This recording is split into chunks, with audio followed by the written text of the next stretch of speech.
$200 a night.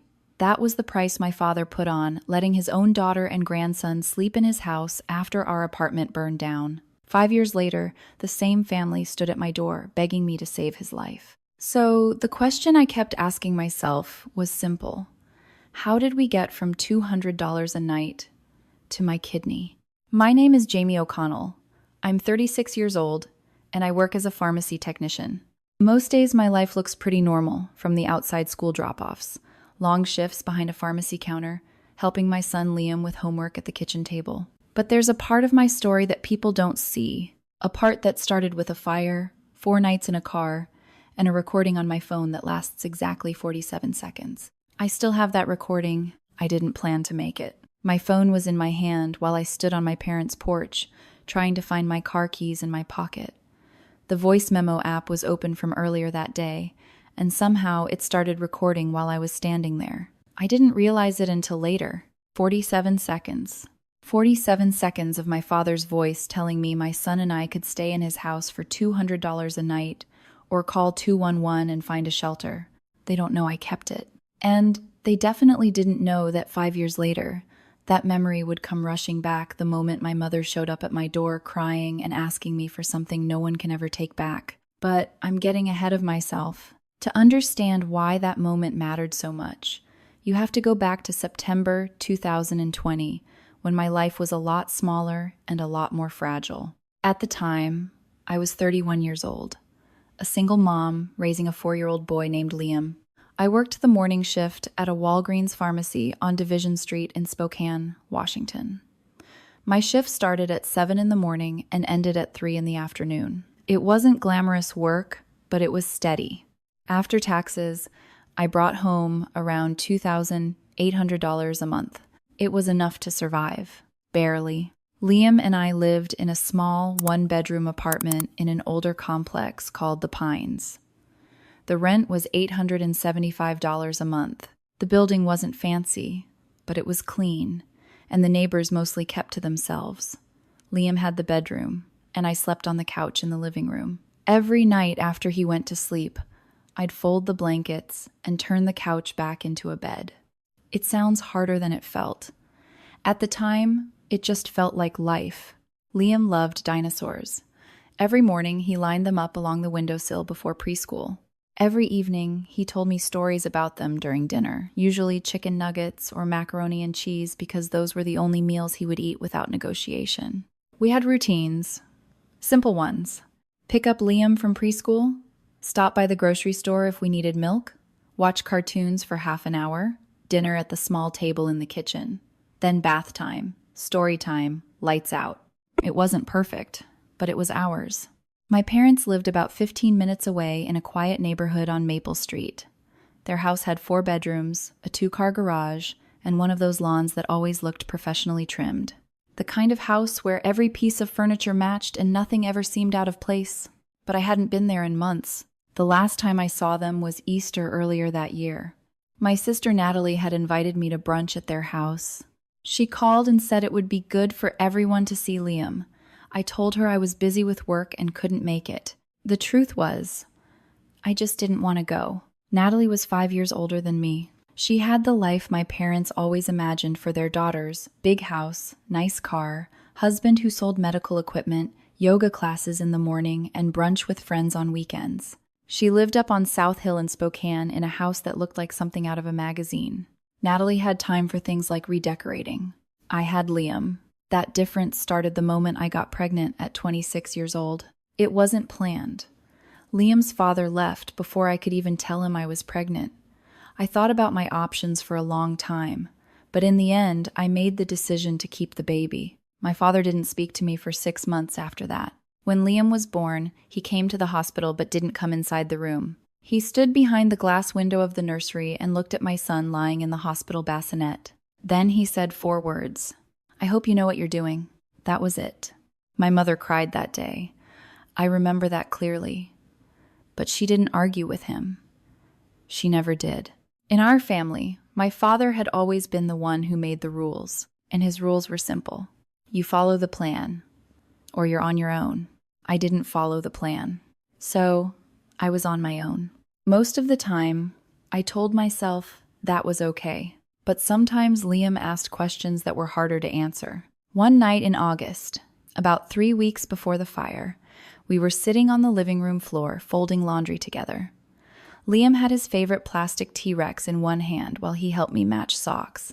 "Mom," he asked casually, "why don't we visit Grandma and Grandpa?" I paused for a second before answering. "They're really busy, buddy." He tilted his head. "But Aunt Natalie visits them every week." I didn't know what to say to that. Kids have a way of asking questions that go straight to the truth. After a moment, he looked up at me again. "Did I do something bad?" he asked quietly. My chest tightened. "No, baby," I said quickly, kneeling beside him. "You didn't do anything wrong." "Then why doesn't Grandpa like us?" I took a slow breath before answering. "Grandpa has rules," I said finally. "And sometimes grown-ups don't agree on rules." "What rules?" he asked. "It's complicated." He seemed satisfied with that answer and went back to making dinosaur noises on the carpet. But that question stayed with me the rest of the night. Later, after Liam fell asleep, I picked up my phone and sent Natalie a message. "Does Dad ever ask about Liam?" She read the message almost immediately, but she didn't reply for 3 days. When she finally did, the message was short. "He's stubborn, Jamie. You know that."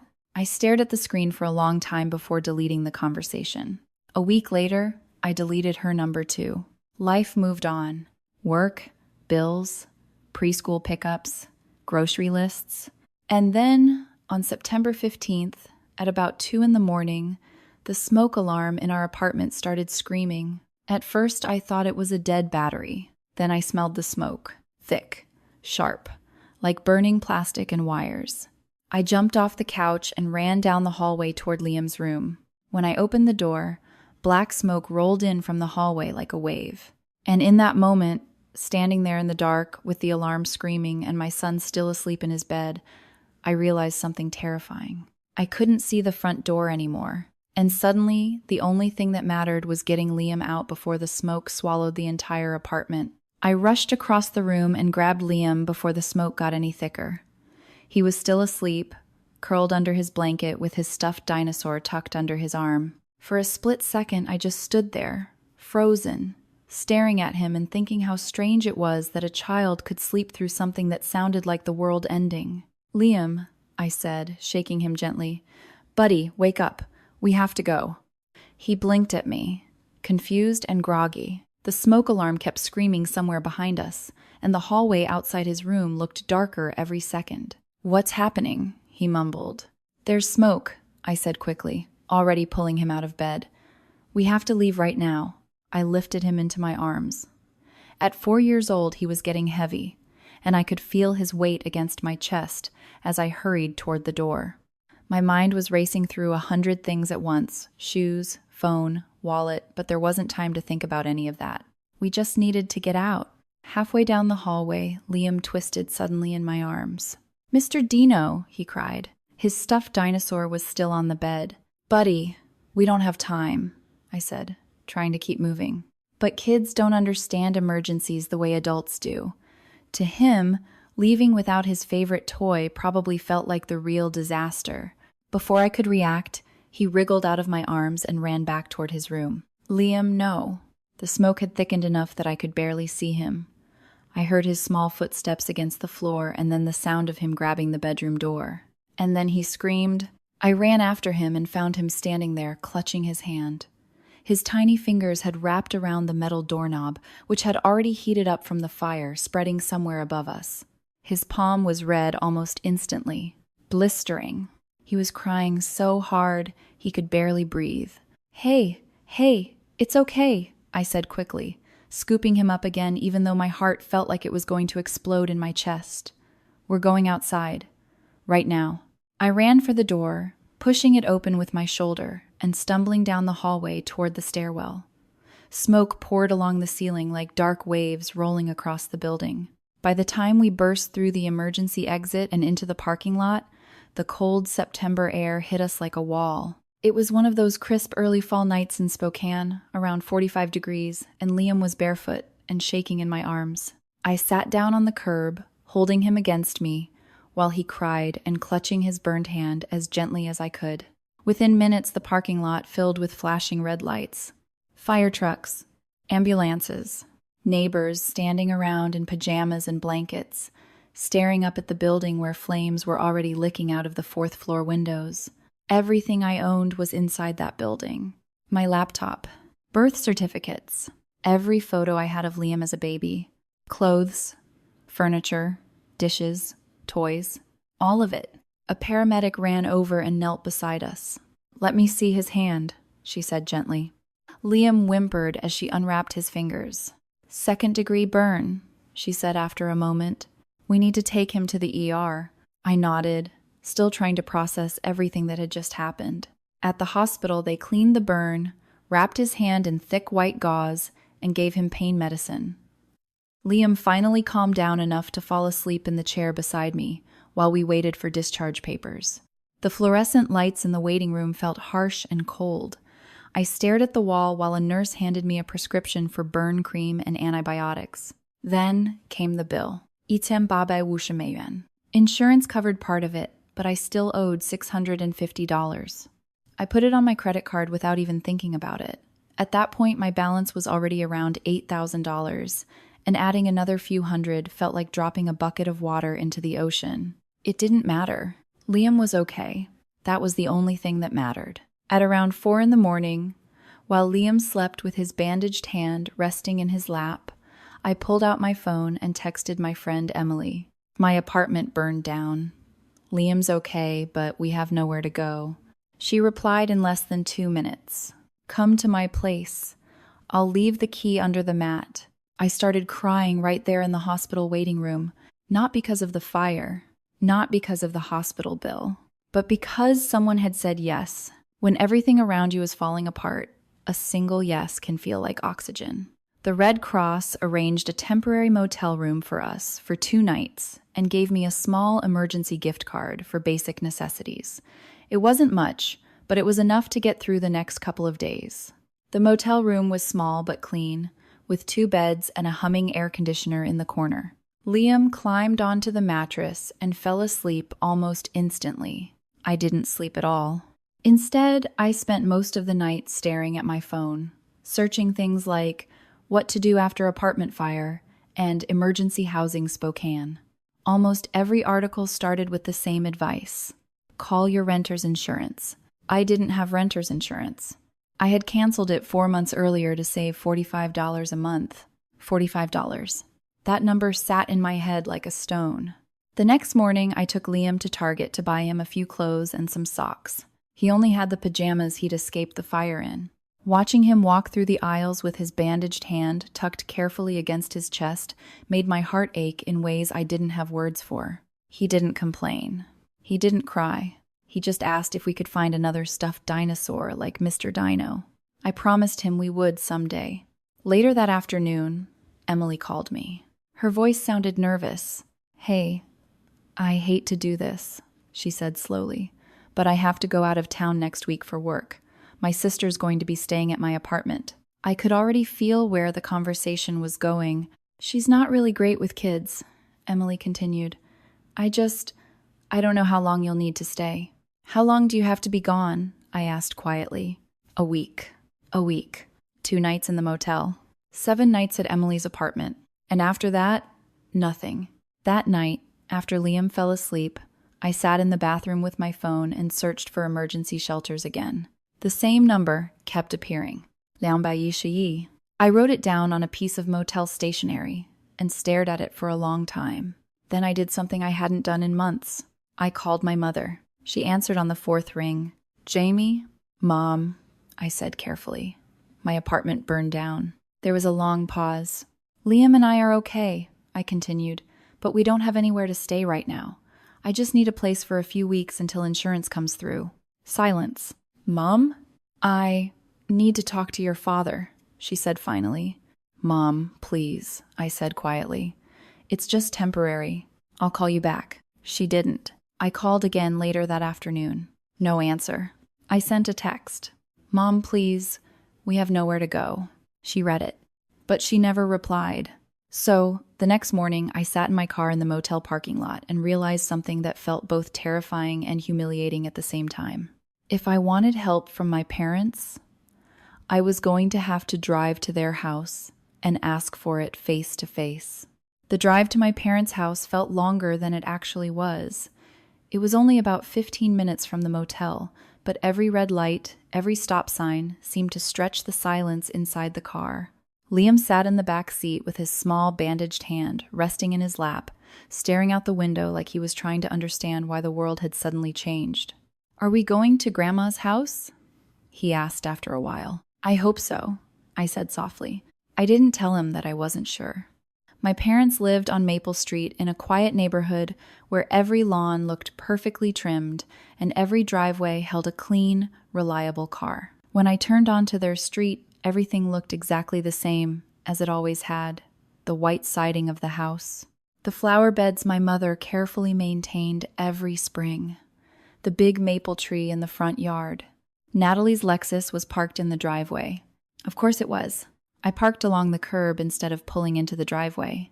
Something about driving straight up to the house felt too confident, like I was assuming something that might not be offered. Liam looked at the house and smiled a little. "I remember this place," he said. I unbuckled him from his car seat and picked up the small suitcase we had left from the motel. It held everything we owned now: 2 sets of clothes, Liam's medicine, a toothbrush, and a few things from the Target trip. That was it. I carried Liam up the walkway and knocked on the front door. Through the window, I could see the dining room table. My parents were sitting there with Natalie and her husband, Brian.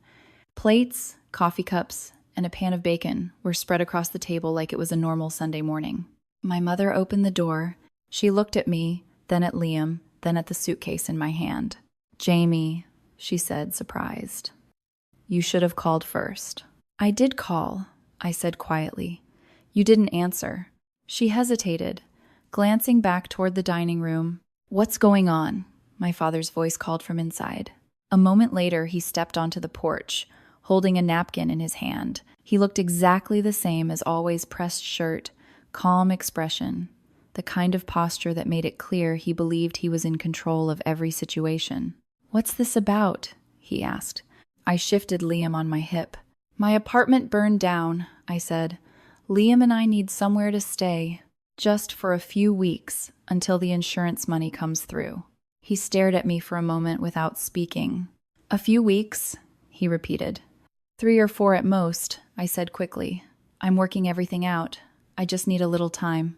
My father stepped outside and quietly pulled the door closed behind him, leaving my mother standing inside the house. "Jamie," he said calmly, "your mother and I are not running a homeless shelter." The words hit me like cold water. "I'm not asking for a shelter," I said. "I'm asking to stay with my parents." He folded the napkin in his hands, thinking for a moment. "If you want to stay here," he said finally, "it's $200 a night. Cash." For a second, I thought I had misheard him. $200? I said. "That's the rate," he replied. "Dad, I just lost everything," I said, trying to keep my voice steady. "Then I suggest you call 211, he said. "They have programs for people in your situation." People in your situation. The phrase sounded strange coming from him, like I had suddenly become a category instead of a person. "I'm your daughter," I said. "You're also an adult," he replied. "Adults pay rent." Liam shivered slightly in my arms. It was colder outside than I'd realized. "Grandpa," he said quietly, looking up at my father, "I'm cold." My father didn't look at him. Behind him, my mother opened the door a little wider and stepped onto the porch. "Larry," she said softly, "maybe we should—" "Carol, go back inside," my father interrupted. She hesitated. I felt my phone pressing against my hand in my coat pocket. I had been holding it earlier while trying to find my keys. The voice memo app was still open from something I had recorded for work earlier that week. I didn't notice it had started recording. "What choices?" I asked, my voice shaking now. "You know exactly what choices," he said. "Getting pregnant," he continued. "Keeping that child. Refusing the life we planned for you." Liam wrapped his arms around my neck. For a moment, the entire world felt completely silent except for the sound of his breathing against my shoulder. "So this is punishment?" I asked. My father looked at me for several seconds. $200 a night, he repeated calmly. or call 211. I looked at my mother. She looked away.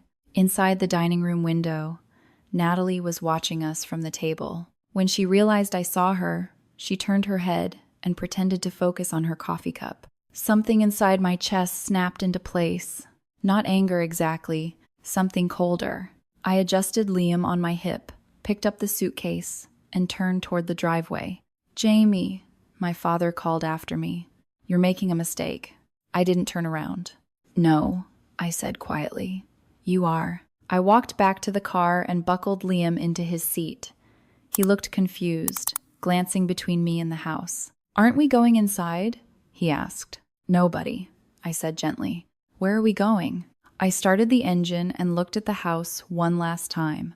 "I don't know yet," I admitted. As we pulled away from the curb, I noticed the red light on my phone screen still glowing.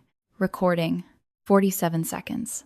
I stopped it and saved the file without really thinking about it.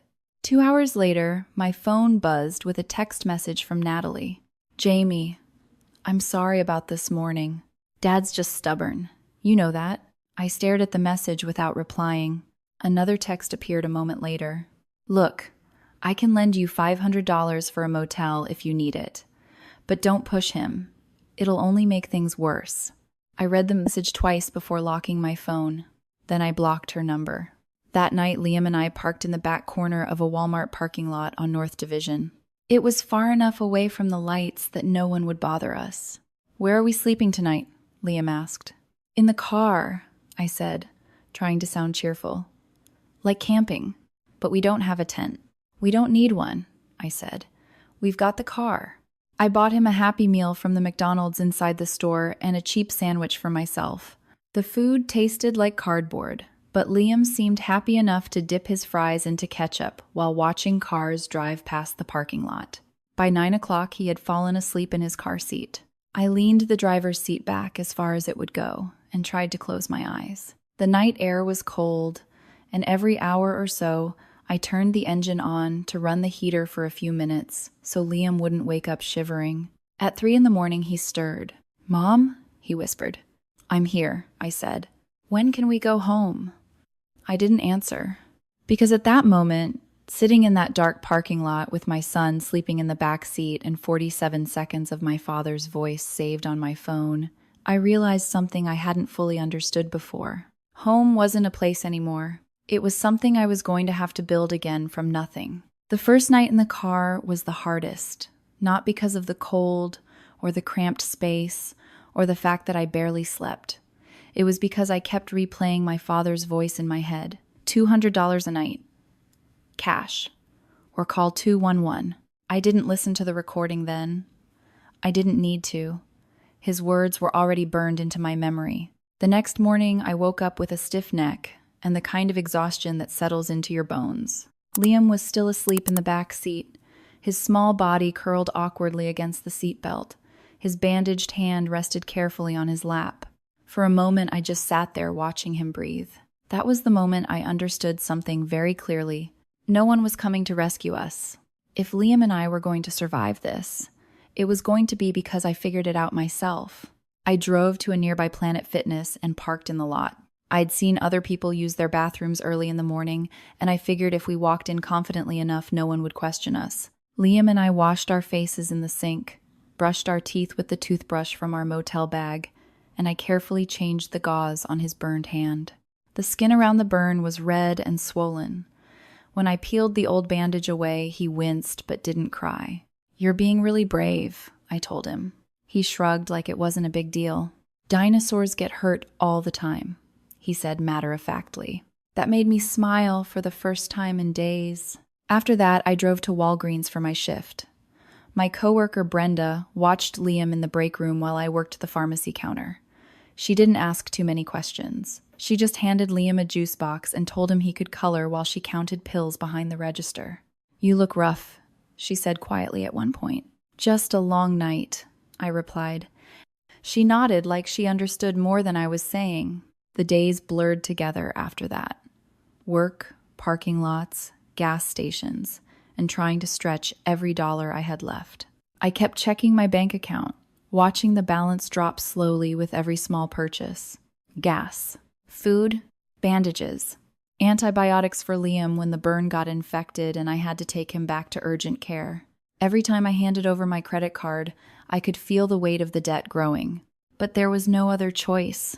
Night 2, we parked behind the Planet Fitness again.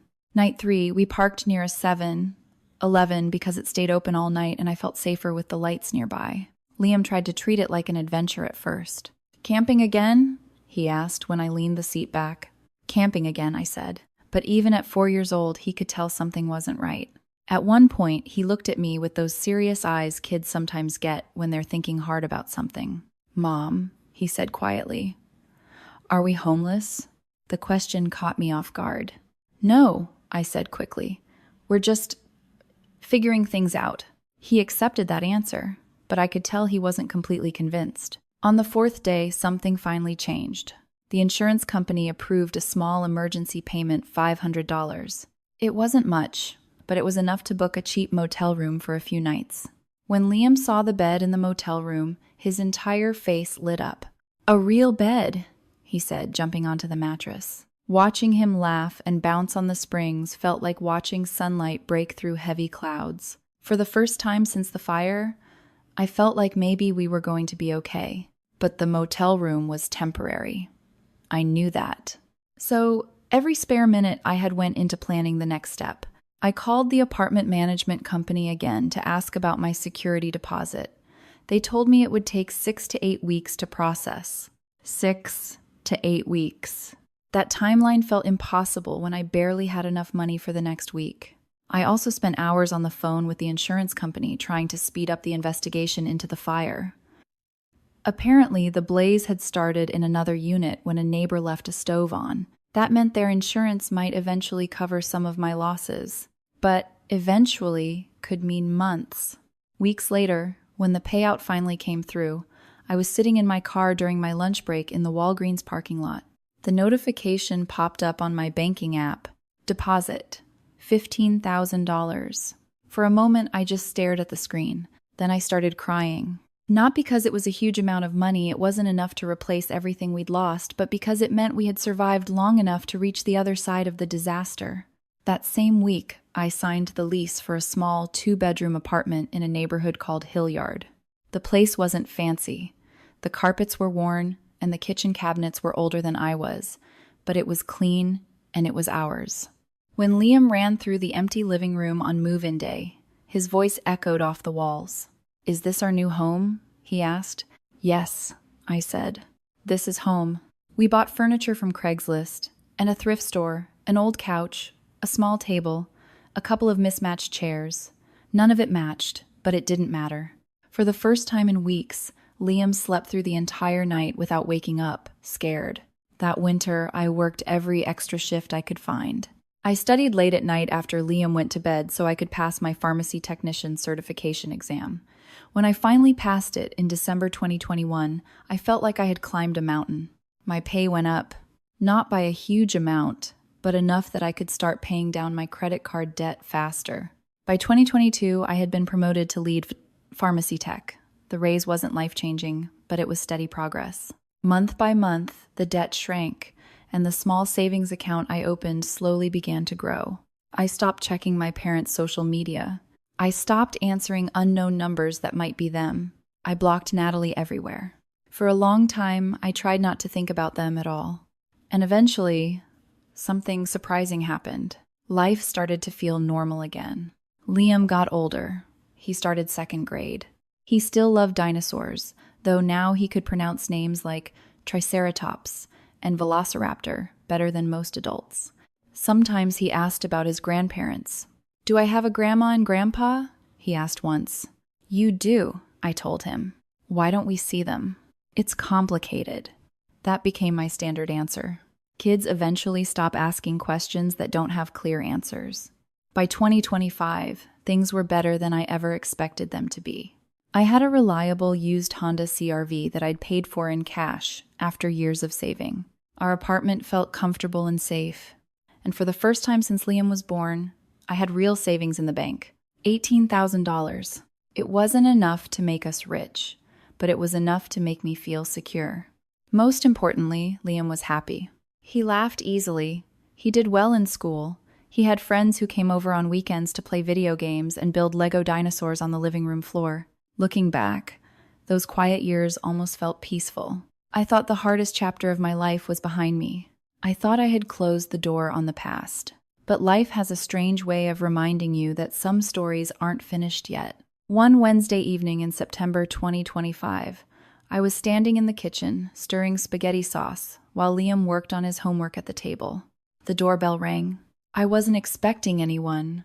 When I opened the door, I saw my mother standing on the porch. I hadn't seen her in 5 years. Her hair had gone gray, and her face looked thinner than I remembered. The confident, composed woman I grew up with seemed smaller somehow. For a moment, neither of us spoke. Then she said my name, Jamie. And just like that, the past came rushing back into the present. For a moment, I just stood there in the doorway, staring at my mother like I was looking at a stranger who happened to have her face. She looked older than I remembered. Her hair, once dark brown, had faded to a soft gray. The lines around her eyes were deeper, and her shoulders seemed to fold inward like she had been carrying something heavy for a long time. "Jamie," she said again, her voice trembling. I didn't move aside to let her in. "What do you want?" I asked. Her eyes filled with tears almost immediately. "It's your father," she said.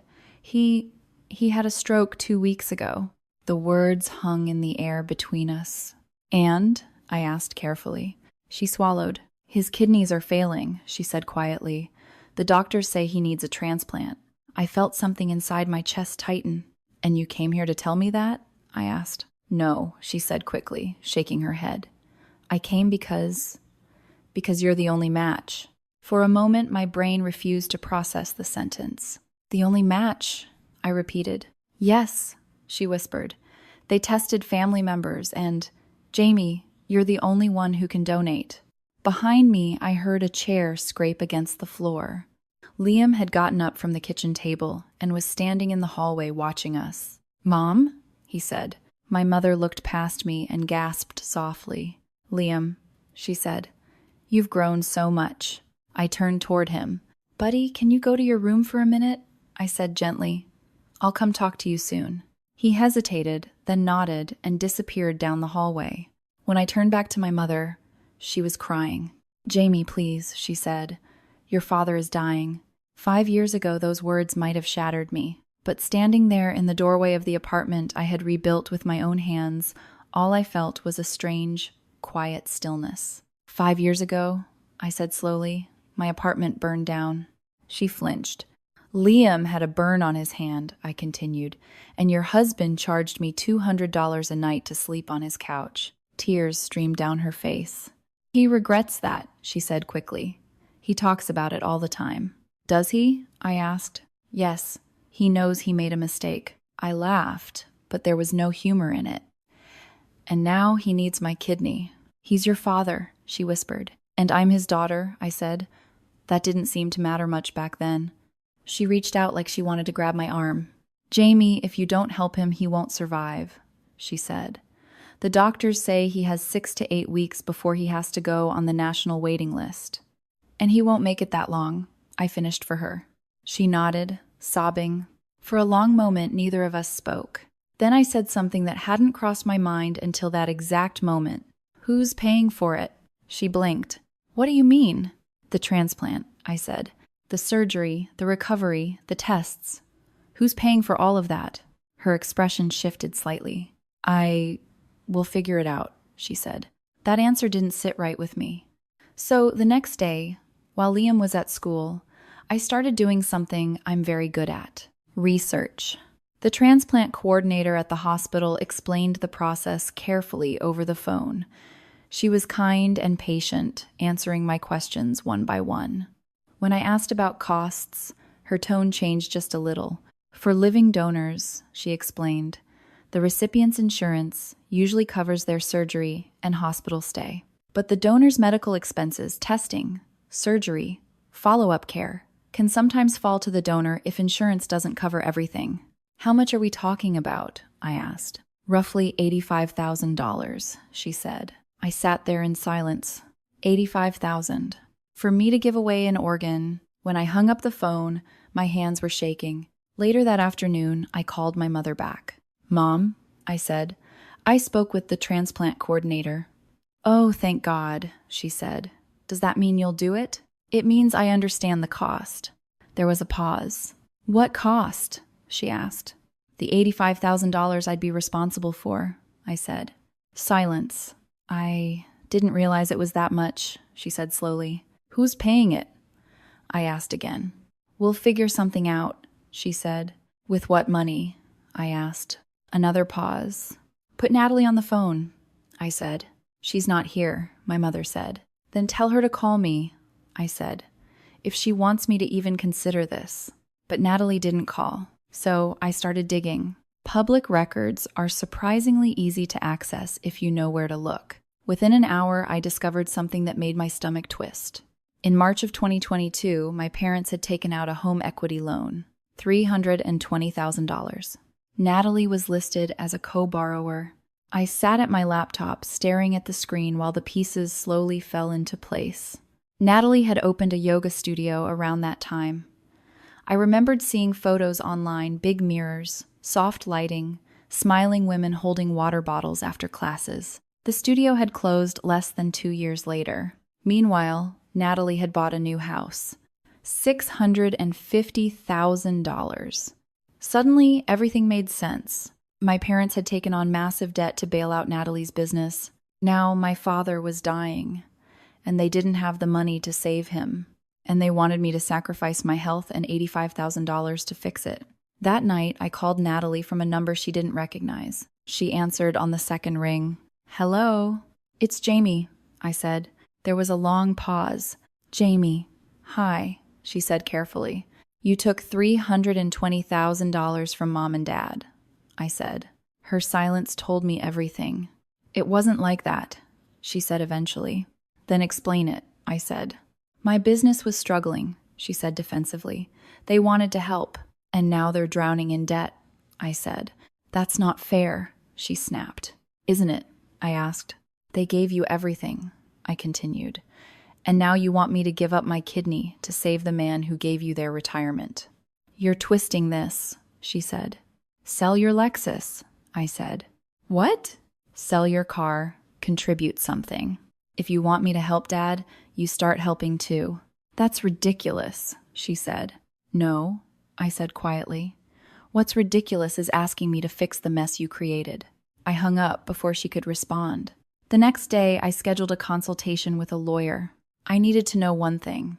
Was I legally obligated to donate a kidney to my father? The lawyer looked at me like the answer was obvious. "Absolutely not," she said. "Living organ donation is voluntary. No one can force you." "What if my family pressures me?" I asked. "That's emotional pressure," she said. "Not legal obligation." I nodded slowly. Walking back to my car afterward, I realized something that felt strangely empowering. For the first time in this entire situation, the decision was completely mine. That night, after Liam went to bed, I sat alone at the kitchen table with my laptop open in front of me. The apartment was quiet, except for the low hum of the refrigerator and the occasional sound of a car passing outside. I kept thinking about the last 5 years, about the night of the fire, about the 4 nights in the car, about my father standing on that porch with his arms crossed while Liam shivered in my arms. $200 a night, or call 211. I opened the voice memo on my phone and scrolled until I found the file. Dad, Sep 27, 2020, 47 seconds. I pressed play. His voice filled the kitchen like a ghost I had locked away for years. $200 a night, Jamie. Cash up front, or call 211. They have shelters. My voice came next, shaky and desperate. "I'm not asking you to bail me out. I'm asking you to let your daughter and grandson sleep on your couch." Then his again. "My house, my rules." I stopped the recording before the end. For a long moment, I sat there staring at the screen. Then I opened a new email. Subject, Dad's transplant. My hands hovered over the keyboard for several seconds before I started typing. I didn't write it in anger. I wrote it carefully, clearly. "Mom, I've spent the last few days thinking about what you asked me to do." I spoke with a transplant coordinator and a lawyer. I understand what donating a kidney would involve, both medically and financially. I'm willing to consider helping Dad, but not unconditionally. If this is going to happen, there are terms. I listed them one by one. First, Dad apologizes to Liam on video for turning us away when he was 4 years old and injured. Not to me, to Liam. Second, Mom and Dad sign a promissory note agreeing to repay the estimated $85,000 in donor expenses over time. Third, Natalie contributes financially to the transplant. Fourth, family therapy after Dad recovers. And finally, a boundary clause. If anyone in the family verbally attacks me during the process, the agreement ends. I read the email 3 times before pressing send. The timestamp read 10:32 a.m. Then I closed my laptop and went to the park with Liam. He ran across the grass, chasing pigeons, while I sat on a bench watching him, trying not to think about what was happening at the hospital across town. When we got home that afternoon, my phone had 13 missed calls, 7 voicemails, 4 emails. My heart started beating faster as I opened the first message from my mother. "Please come to the hospital. Your father is asking for you." The email had been sent hours earlier. The next message was shorter. "He's gone." I stared at the words for a long time before calling her back. My mother answered immediately, sobbing. But before she could say anything, Natalie grabbed the phone. "You're calling now?" she snapped. "Are you serious?" "What happened?" I asked quietly. "Dad died this morning," she said. "Cardiac arrest." My chest felt hollow. "When?" I asked. 6:18 this morning. I looked down at the time on my phone. 3 in the afternoon. "He asked for you," Natalie continued bitterly. "Mom told him you were coming." "I didn't see the email until now," I said. "You didn't see it because you didn't care," she said. "That's not true." "You made your demands," she said. "And while you were out playing in the park with your son, Dad was dying." I didn't respond. Eventually, my mother took the phone back. "He said your name," she whispered, 3 times. The line went quiet. After we hung up, Liam walked into the living room. "Mom," he said. I wiped my eyes. "Grandpa died today," I told him. He looked confused. "The sick one?" "Yes." "Did you help him?" I sat down on the couch beside him. "I was going to," I said honestly, "but it happened too fast." Liam thought about that for a moment. Then he hugged me. "It's okay," he said softly. "Kids have a way of forgiving the world for things adults struggle with for years." That night, after he went to sleep, I kept thinking about the timeline. The email asking me to come to the hospital had been sent hours after my father died. Even if I had seen it immediately, I still wouldn't have made it in time. But logic doesn't always quiet the voice of doubt. A few days later, I called the hospital and asked to speak with my father's doctor. He explained the situation calmly. "Your father's body was under extreme stress," he said. "Even if a donor had been found immediately, his chances of surviving the surgery were less than 40%, less than half." Hearing that didn't erase the sadness, but it did shift something inside me. The story Natalie was telling about me refusing to save him wasn't the whole truth. A week later, I attended the funeral. Liam insisted on coming with me. "You shouldn't go alone," he said. The funeral home was quiet and filled with about 40 people when we arrived. My mother sat in the front row, her eyes red from crying. Natalie stood near the back with her husband. When she saw me walk in, she followed me into the hallway. "I didn't think you'd show up," she said coldly. "He was my father too," I replied. "You stopped acting like that 5 years ago." "No," I said calmly. "He stopped acting like it first." Her face tightened. "You know what his last words were?" she said. I waited. "Tell Jamie I'm sorry." The sentence landed heavier than I expected. For a moment, neither of us spoke. Then she said something else. "You could have been there to hear it." I looked at her quietly. "And you could have helped him without asking me to sacrifice my health and my savings," I said. She didn't answer. Inside the funeral service, my mother handed me an envelope. "Your father wrote this before he died," she said. My name was written on the front in shaky handwriting. Inside was a single sheet of paper. "Jamie, I know I don't deserve your forgiveness. That night in 2020, I told myself I was teaching you responsibility. The truth is, I was punishing you for not living the life I imagined for you. You didn't fail. I did. You became the kind of parent I should have been. If you're reading this, it means I didn't make it. I'm sorry I made you prove your strength the hard way. Dad, I folded the letter slowly and put it back in the envelope. My mother watched me carefully. Do you forgive him? She asked. I thought about it. I don't know, I said honestly. 2 weeks later, we gathered again for the reading of the will. My father had left a life insurance policy worth $180,000. It was divided equally between Natalie and me, $90,000 each. Natalie looked stunned. I thought I was the primary beneficiary, she said. That was the previous will, the lawyer replied. Attached to the new one was a handwritten note. This is for Liam's future, and for the nights I made you sleep in your car. I sat there holding the paper, feeling something complicated settle in my chest. It wasn't victory. It wasn't forgiveness either. It was something quieter than that. Maybe closure. Later that night, after everything was finished and Liam had gone to bed, I checked my bank account and saw the deposit. 9万美元. I didn't celebrate. Instead, I opened a new savings account, Liam's college fund. Because if there's one thing those 4 nights in the car taught me, it's this. Sometimes the most powerful form of revenge isn't anger. It's building a life so stable, so safe, that the people who once turned you away can never shake it again. Some stories don't end with a perfect answer, and this is one of them. When people hear my story, they often ask the same question. Do you regret it? Do I regret not running to the hospital the moment my mother asked? Do I regret setting conditions instead of simply saying yes? The truth is, I don't have a simple answer. Life is rarely that clean. What I do know is this. Pain changes people, but it also teaches them where their boundaries must be. 5 years earlier, I was a young mother standing on a porch, being told my son and I had a price tag, $200 a night. That moment could have broken me. Instead, it forced me to rebuild a life stronger than the one I lost.